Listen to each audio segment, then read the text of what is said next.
Ya, pemirsa, KPK menetapkan Menpora Imam Nahrawi sebagai tersangka kasus dana hibah KONI tahun 2018. Ya, berdasarkan apa Imam Nahrawi ditetapkan tersangka kasus dana hibah? Telah ada Priscila Puspa langsung dari gedung KPK Jakarta Selatan. Silakan Priscila.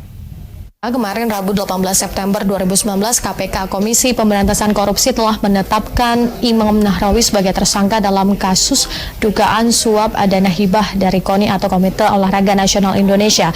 Dan untuk mengetahui lebih lengkapnya pasca penetapan Imam Nahrawi ini, untuk mengetahuinya bersama dengan saya saat ini adalah juru bicara KPK Febri Diansah. Halo, selamat petang Mas.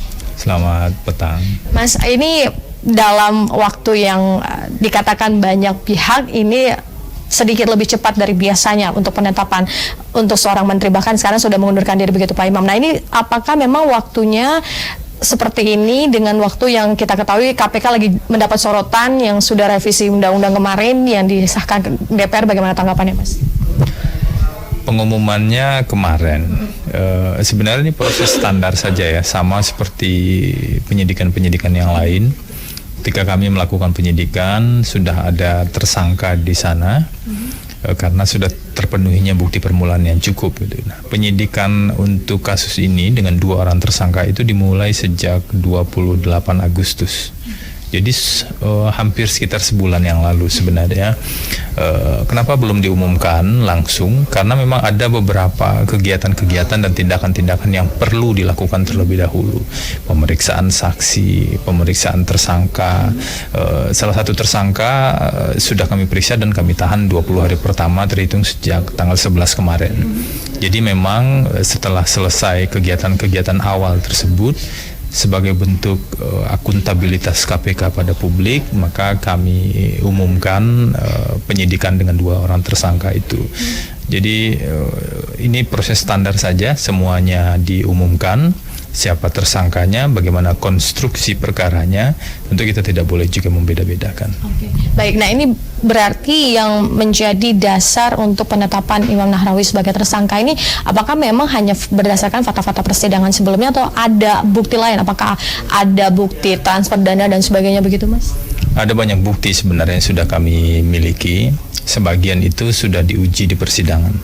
Kita tahu di persidangan dengan 5 orang sebelumnya yang diproses ya, itu muncul beberapa fakta terkait dengan kewenangan, perbuatan-perbuatan, dan juga dugaan aliran dana.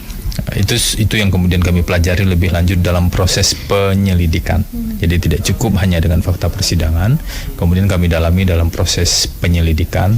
Nah, dalam proses penyelidikan ini KPK juga pernah memanggil 3 kali ya Menpora untuk meminta keterangan, tapi yang bersangkutan tidak hadir 1 kali pun dari 3 kali pemanggilan itu, sehingga kami memandang sudah cukup memberikan ruang untuk yang bersangkutan memberikan klarifikasi begitu dalam proses penyelidikan. Ada dugaan penerimaan yang cukup signifikan ya yang kami temukan, sekitar lebih dari 20-an miliar ya, 26 miliar. Yang itu bukan hanya terkait dengan proposal KONI saja. Jadi kami mengidentifikasi dari bukti-bukti yang ada dugaan penerimaan terkait dengan posisinya di Satlat Prima dan juga penerimaan yang berhubungan dengan jabatan yang lain. Jadi pasalnya bukan hanya suap, tetapi juga gratifikasi. Nah, untuk gratifikasi ini memang kita melihat apakah ada atau tidak penerimaan yang berhubungan dengan jabatan, apakah dilaporkan ke KPK dalam waktu 30 hari kerja atau tidak. Nah, dalam konteks ini pasal 12B besar yang kami gunakan. Jadi seluruh dugaan aliran dana itu termasuk pihak-pihak lain yang katakanlah menjadi perantara, itu sudah kami identifikasi. Nah Mas, ini kan pasca penetapan ini Imam Nahrawi sendiri sudah mengundurkan diri, bukan lagi menjadi Menteri Olahraga, Pemuda dan Olahraga. Nah, ini dari KPK sendiri kemarin mengatakan dalam konferensi pers Pak Alex dalam waktu dekat akan memanggil. Nah, ini dalam waktu dekat ini kepastiannya apakah dipanggil saja atau jemput paksa atau seperti apa, Mas?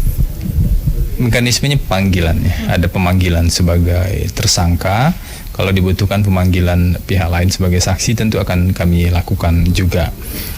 Nanti penyidik yang akan menyusun rencananya ya. Jadi rencana penyidikan itu kan sudah dimiliki sejak awal, dan kapan pemanggilan itu penyidik yang akan mengusulkan. Tapi pimpinan kan sudah mengatakan untuk efektivitas dan proses yang cepat, maka pemanggilan bisa dilakukan segera. Apalagi satu orang tersangka yang lain kan sudah dipanggil dan sudah ditahan. Mas, yang ramai diperbincangkan akhir-akhir ini adalah tentang revisi Undang-Undang KPK. Nah, ini kan belum ditandatangani oleh Presiden. Ketika nanti sudah ditandatangani, apakah nanti untuk kasus pengerjaan kasus yang baru ini, kasus Pak Imam Nahrawi ini akan berbeda atau seperti apa, Mas? Ada beberapa perbedaan kewenangan KPK yang pasti ke depannya. Misalnya pimpinan KPK itu bukan penyidik dan penuntut umum. Kemudian kalau nanti Dewan Pengawas sudah terbentuk, mungkin bersamaan dengan pelantikan pimpinan baru, maka kalau mau melakukan penyadapan, penggeledahan dan penyitaan itu harus izin Dewan Pengawas. Dan juga kewenangan di proses penyelidikan dan penyidikan sekarang kan sudah berbeda. Namun perkaranya tentu tetap harus berjalan karena perkara ini kan ditingkatkan ke penyidikan sebelum revisi itu terjadi.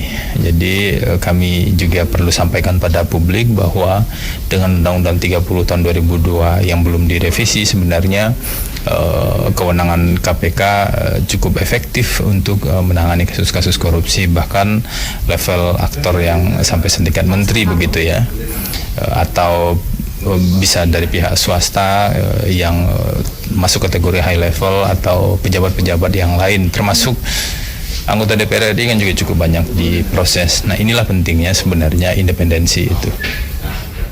Nah, ini berarti Mas, dari KPK sendiri, dari pimpinan, kan kita ketahui kemarin Pak Saud sudah mengundurkan diri. Nah, ini apakah ada sedikit, kemarin ada pertanyaan sprindiknya ini, apakah ditandatangani juga oleh Pak Saud atau seperti apa, Mas? Ya, tadi sebenarnya sudah saya sampaikan ya, penyidikan itu 28 Agustus. Jadi sebelum semua yang katakanlah beberapa kehebohan terjadi belakangan ini itu terjadi. Jadi sudah sejak lama. Dan sebenarnya juga tidak ada masalah kalau pimpinan sekarang 5 orang menandatangani sprindik dalam konteks saat ini.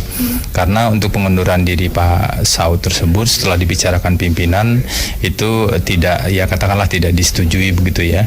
Hak orang untuk mengundurkan diri, tapi bisa disetujui atau tidak disetujui, dan bahkan pimpinan minta agar kita bersama-sama menyelesaikan masa tugas ini semaksimal mungkin.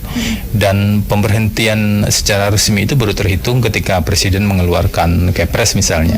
Di sebelum keputusan Presiden tentang pemberhentian itu dilakukan, maka otomatis wajib bagi pimpinan KPK untuk terus melaksanakan tugasnya. Berarti pimpinan dan juga penyidik dan juga pegawai masih satu padu untuk bagaimana menyelesaikan atau memberantas korupsi, apalagi di kasus Imam Nahrawi ini, apakah memang ada percepatan ataupun yang akan dilakukan penyidik dengan pemanggilan cepat ke depannya, Mas? Prosesnya sama seperti kasus-kasus yang lain. Kami tidak boleh juga bukan tebang pilih. Kami tidak boleh juga membedakan antara satu dengan yang lainnya.